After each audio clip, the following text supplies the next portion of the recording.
in the world of college basketball, but there's still a lot of other gambling action in the NBA. We've got some pro basketball to discuss on this Sunday. Kyle's here alongside Erik. We're here with you every Sunday, every Tuesday, breaking down the NBA slate, sharing some of our plays, sharing some of our props. Kyle, I know he's a little bit banged up. Kyle, I heard you were like game time decision today. You had quite an eventful last few days from like the neck down. You still look gorgeous from the head up. You still look awesome. Thanks, man. Never game time decision. I was playing no matter what. You're not holding me out of the Sunday action. But yeah, I got the old snipperoo a couple days ago and had my back. The ultimate equipment change is what they call that in horse racing. That's correct. The ultimate equipment change. That's exactly right. And luckily, I have a good equipment manager, so that's been nice. But yeah, no, it's been an interesting few days. But I'm happy to be here, and there's a few spots that I like. This Mavericks game. I mean, we'll get into this Mavericks Celtics game, especially the line is kind of freaking me out a little bit. And I know it seems high. It seems like a trap. So I might end up. At first, you look at it like pound it, Mavericks the points. Let's go. Let's go. Now it's like, wait, what the hell is going on? Who's out that we don't know about? There's been a lot of movement over the last day. That's why it went from like 5 all the way up to 8. Erik and I were just talking about that before before the show started. It's like it was almost like, is Luka not going to play? There were so many points moving quickly that it seemed a little bit strange. Yeah, it is straight. His props are still showing at all the Luka's player props are showing, so that's a good sign for those of you who are betting the Mavericks. So that's the first game that we're going to talk about today, Erik. We've got college on our minds, we've got NBA on our minds, but our main slate game today in the NBA is Dallas-Boston. Erik, these two teams are pretty hot right now. They're both playing. They're like Hansel, right? He's pretty hot right now. They've both been playing well for a sustained period of time. It just feels like this Dallas team with Porzingis, you kind of knew what you were going to get with them. They could be very good when he was playing, but unfortunately, he was just someone who was so hard to count on. Now, at least they have some role players that fit better, guys that spread the court out. They go small. They have another ball handler there in Dinwiddie who can take a little bit of the pressure off Luka at times. So Dallas seems to be a pretty big fit. I didn't know if the Jason Kidd coaching decision was going to work, but so far, so good. I mean, we have to judge things after a team goes to a playoff round, right? Then we really see how the adjustments are made and what he does. But I think so far he's done pretty well. And Boston, man, you hit Boston like about a month ago, right when they started to turn, and they've been the best defensive team in the league all year. And if you shorten that sample size just to the last 15 games, they are so far the best defensive team that it's kind of nuts when you compare them to the rest of the league. So they are really, really playing some good basketball right now. These are two hot teams. It's a good Sunday game. Yeah, both teams are playing great. Both teams are playing good defense. Dallas's defense is a little bit under the radar, but they've been playing a lot better defense. And it's crazy like how in the future market our confidence can change. I had them under 48 wins. I was all confident like a month ago.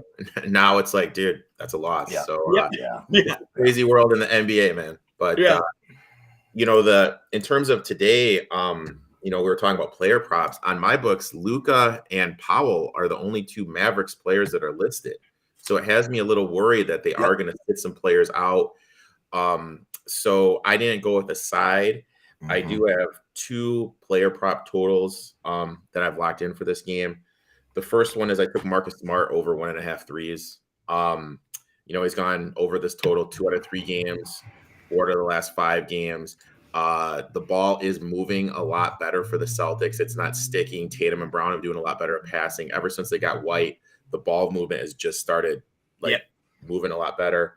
So that's the first play I locked in. The second play I locked in for that game, I went with Robert Williams over 10.5 rebounds. We're on the same page there. We're on the same page. Okay. Love that. The last 10, he's averaged 11.2 boards a game. He's gone over this 3 out of the last 5 games and 7 out of the last 10. So I really like that. And if you look, it's basically him and Horford are the only 2 people that are getting the rebound. So I really like him to take advantage of the Mavericks' issues inside. So, Kyle, you guys, great minds think alike. You and Erik both landed on the Bob Williams over on the rebounds. Yeah, and he's done it 8 of his last 11 games. You look at the front court for Dallas, who is going to give him problems on the offensive glass or the defensive glass. It's certainly not going to be Dwight Powell or Maxi Kleba or Davis Bertans. And I see the same thing. Only Luka and Dwight Powell props. Dorian Finney-Smith, we know, is iffy. Jalen Brunson, we know, is iffy. Yep. It starts to feel like a trap a little bit. Like it screams Dallas at first, but it feels like a trap, so I stayed away. And the other prop I have is pretty similar. It's also Marcus Smart, but I took him over 5.5 assists at -110. If you look at his last, I just had this memorized, but my brain is not functioning well. But if you look at his last 1, 2, 3, 6, 7, 8, 9, 10, 11 games, he's gone 6 or more assists in 8 of those 11 games. Nice. In 2 of those games where he didn't hit 6, he hit 5. His number's at 5.5 today. Again, you expect them to be able to compete, play well. Could be a shorthanded Mavericks team. So I like the over 5.5 assists in this one for Marcus Smart as well at -110.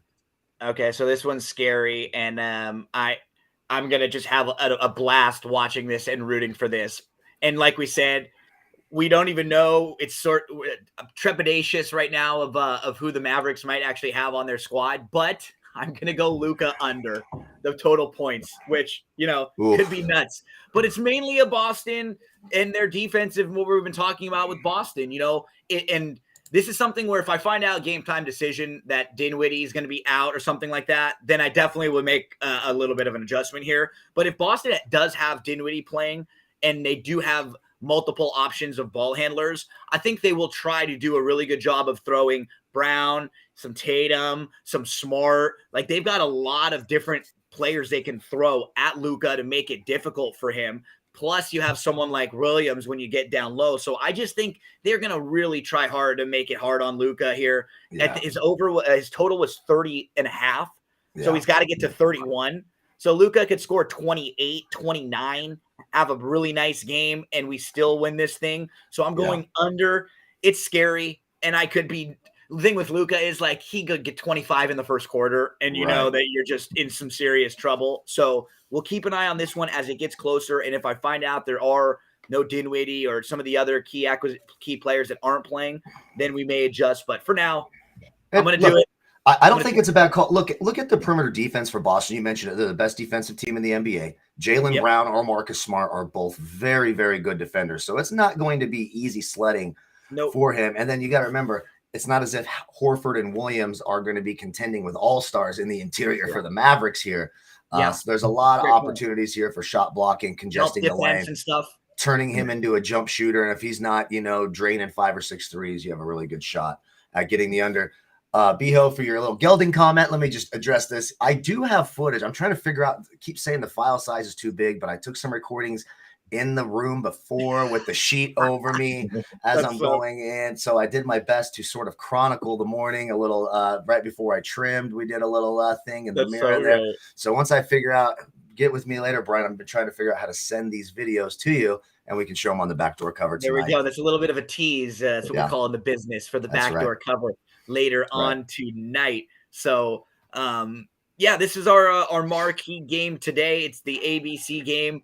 It's going to be starting in about an hour and a half or so. Every week we'll have that one main game to dive into. We'll all give a play or two in that one. But as far as the rest of the slate is concerned for today, I've got a play that I know Erik will love because this is built right into some of your major analyses. Erik hates Harden and Embiid, which is funny because I'm not like the biggest Harden fan. I like Embiid a little bit more, but it's not like I'm a Harden fan. But Erik hates him so much that I find myself having to stick up for him more than I want to. Embiid more than Harden for what it's worth. Okay. Yeah, James. I can't stand James Harden either. I can't stand James Harden. I end up having to sort of be defending him sometimes just because I'll take that other side, and then afterwards I'm like, am I defending James Harden here? You know what I mean? Like I catch myself doing it. But anyways, today feels to me with Philly. So they were playing so well. Everybody was talking about Philly, and then they just got the shit kicked out of them by Brooklyn the other night. Doesn't this feel like the type of game where Harden comes back against Orlando and just has a monster game in a total meaningless, nothing game and throws up 40? And, and we're all talking again about, Harden's back, because he did have 2 back-to-back really bad shooting games. But prior to that, all 4 of his first games with Philly were over 25. His points total today is at 21.5. Like this just feels like the bully that comes in and just beats up on the younger kids after he just got his ass kicked the day before. He's that type of guy, like just mentally, I feel like that's how he's wound. So I'm gonna play. Did you go on Yelp and look at the strip club reviews for Harden? That's very important to do. That's very important to do. That's key. That's a key. It's a key. That's a key call there. So, did you guys see the video of him partying with little baby? No, I did not. When was this? It was after the game against Brooklyn. Oh, so it was after. Yeah, right after. I mean, it's what he does. The guy is such a tool. He's so out of shape. He's so lazy. And I'm glad they changed the officiating because that's all this guy did was dribble, kick his feet out, flop to the ground, and hope for free throws. He's one of the worst players to ever watch play the game, especially superstars. So I completely agree. But there was a time and a place back in his Houston days where if James Harden played Orlando, we're talking 85 or 90 DFS points every single night against this team. Orlando is historically bad against scoring backcourt players. He's had some success in Orlando, put up 69 FanDuel points in his last game for what it's worth, but the previous 3 were not that great. But I think the 21.5, anytime you're getting Harden at 21.5, I think you play it because you're going to hit that more times than not. Of course, I'm rooting against him always. I absolutely can't fucking stand James Harden. But, so this is a funny one though, because it just seems like he, does Eric? Don't you think? It seems like he's just gonna go off and everyone on the shitty teams, and then as soon as the going gets a little bit tough, sometimes curls up in a ball. I do think with the right road, and we talked about the Philly team in general, I feel like they're at least a better fit with having a perimeter guy, because in the playoffs they had nobody that could really dribble the ball. So at least Harden gives you the type of player that you need. For him, it'll all come down to what does he got between here and between here, and then the snip. He's we'll see what he's got down there, because it feels like that's a while ago. You know what? Him. People make that like it's no big deal. By the way, it hurts a lot more than you think. Like get kicked in the balls a few times. It's no big deal for a guy. Go fuck yourself. Okay, it has almost been impossible to move for the last few days. I've had ice packs down. It's absolutely not as easy as they make it seem. I don't give a damn what anyone says. Akbar brings up a good point in the chat box. You read the article where they plan on resting Embiid and Harden on these back-to-backs. They do have a game tomorrow. Yep. Typically, they will rest players on the second half of back-to-back, but it is a bigger game I wouldn't bet anything on this game until about a half hour before tip-off, before for sure who's going to play, because they're already talking about resting some of these guys and keeping them healthy to avoid some of these injury-plagued breakdowns in the postseason that they keep having. Yeah, and if for some reason, what's nice is when you see the player props listed a lot of the times, you get a good feel that they're going to be in at least, which is nice. Yeah. So that's what's nice from the Harden side. And then for some reason, if it is Embiid, maybe they split them, right? Maybe Harden plays tonight and then Embiid tomorrow, because then you can match up Embiid against Jokic a little bit better, and you have Harden tonight. That would even be better for Harden, obviously, with no Embiid. And great to hear from Akbar. Thanks for checking in with us, buddy. That's a fun matchup tomorrow night. I've got one more tonight also in this game just to mention. And again, this is because I've been hanging out with Kyle a little bit more recently, as Eric. I've started to look at these 3-point props a little bit more. So in the same game, the guy who really struggled along with Harden last game was Maxey. Maxey, who had incredible games. Maxey's shooting over 40% from 3 this year. Mm-hmm. And in the games with Harden, the first few games, he had been incredible, mainly because you just think about it, right? You got Harden, you've got Embiid. Those guys are going to draw so much attention. Somebody's always going to be open, and it's going to be Maxey. And right now, today, there's no Danny Green either. Right. So Danny Green is a lot of the times that guy that's wide open at the 3-point line, just sitting in the corner. I feel like today, without him there, they'll run a few more of those plays for Maxey, get him a few more looks. You can get an adjusted line on Maxey 3+ threes made at plus 230. Woo, that's nice. I'm going to take that today. You see in the last 8 to 10 games, 4s and 5s in his lines, he's absolutely going to get up 6 to 8 attempts plus or so. He could very easily hit 3. I'm going to go Maxey on that adjusted line plus 230 with the 3+ made 3s. So I like it. I like these 3-point props too that Kyle's been. I wish I could show you my screen. It's Tyrese Maxey on the screen. It's Marcus Smart. It's Robert Williams. It feels like we're all on the same page. Nice. I just took the over 1.5 and I parlayed it with Jeremy Grant over 1.5, and you can get that at plus 203. Tyrese Maxey, to your point, has made 2 or more threes in 6 of the last 7 games. He had done it in 6 straight before that last game against Brooklyn, where they all struggled. And he only got up a couple of attempts. But you look at the previous 6, he's made 2 or more threes in all 6 games. Him alone he's at 140, minus 140 over 1.5. Jeremy Grant minus 130. When you look at Jeremy Grant, same situation. Not a lot of great defense for the Clippers here.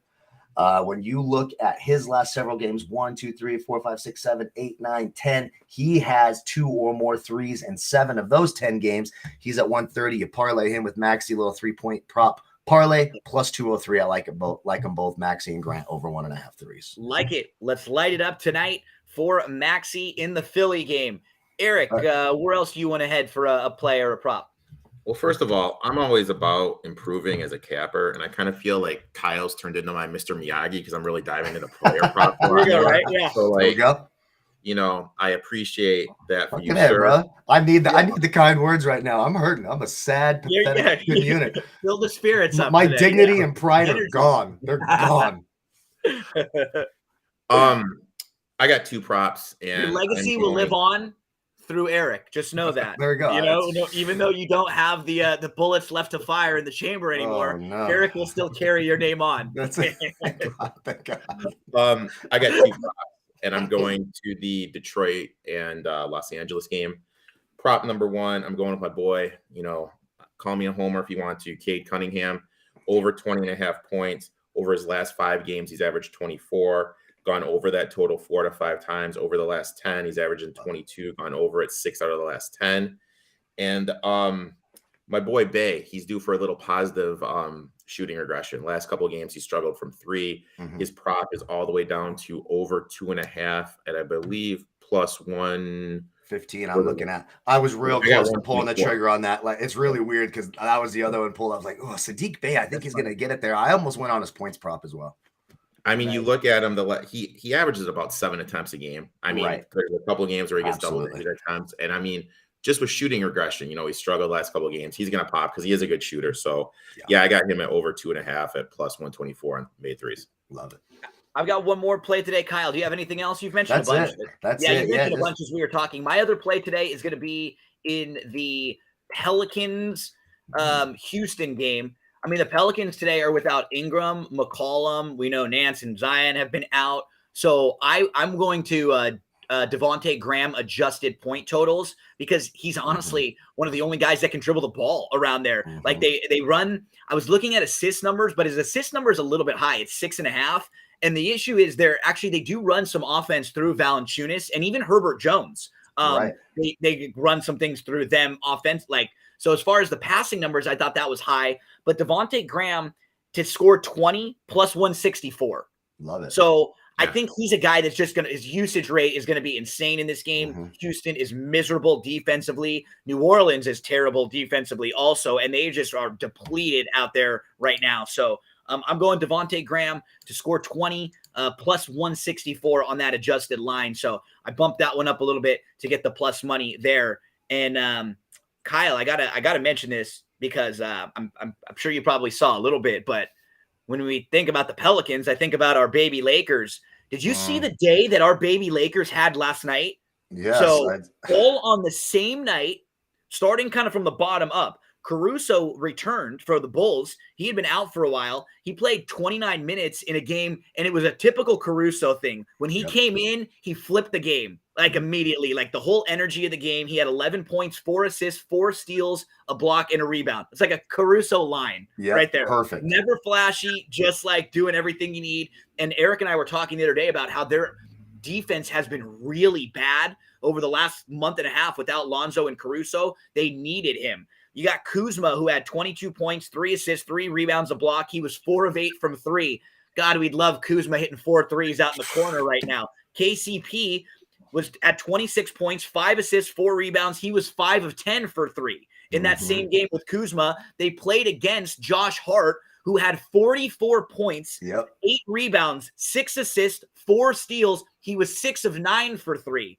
But all of them didn't even hit the mark that Jordan Clarkson did. He had the most points of any player off the bench this year. He had 45 points last night. He was 7 of 13 from 3.